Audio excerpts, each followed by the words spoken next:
For this week's Gotcha, I want to turn my attention to the Republican Party and specifically to their long-term project to inject unlimited, untraceable money into politics, a strategy that might just backfire on them this Tuesday.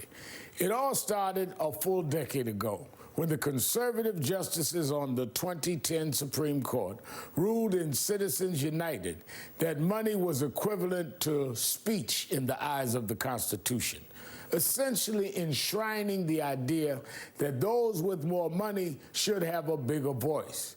Please note that the last presidential cycle before this decision was 2008, in which then-candidate Barack Obama harnessed the power of small-sum internet fundraising directly from voters for the first time and won in a landslide.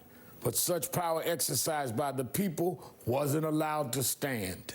In practice, that 2010 Citizens United decision allowed for corporations and wealthy individuals to spend as much money as they wanted on political races, blunting the impact of small dollar donations from everyday Americans. And you can see the impact on American elections. Adjusted for inflation, the 2008 election cost just over half of what is expected to be spent this cycle when all is said and done.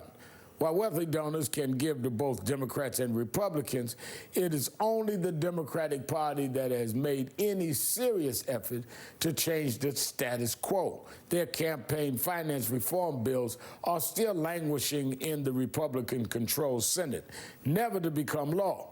The Republicans' worldview was summed up neatly by then-presidential candidate Mitt Romney, who claimed, quote, "corporations are people too."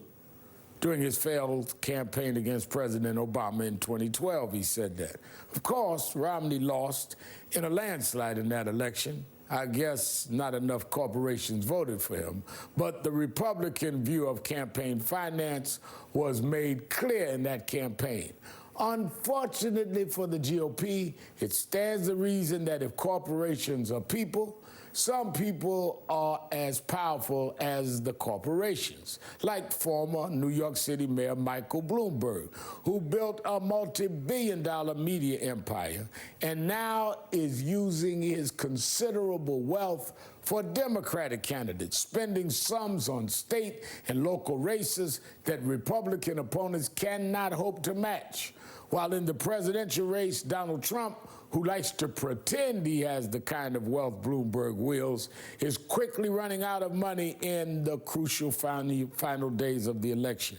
As the Trump campaign is forced to tighten its belt, Bloomberg is personally putting millions into ads in swing states like Ohio, even spending big in Texas. And the crucial swing state of Florida, Bloomberg has committed to spending $100 million to defeat Trump with advertising, voter outreach, and turnout initiatives. Bloomberg's sure financial might has trapped the Republican Party between a rock and a hard place. Either they watch helplessly as they get outspent in key areas, or they finally admit that campaign finance reform is starting to look pretty good after all. But either way, I got you.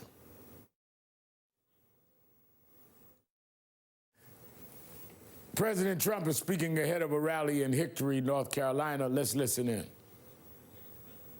Their ballots in the same day. They could have put their ballots in a month ago. And we think it's a ridiculous decision. Thank you.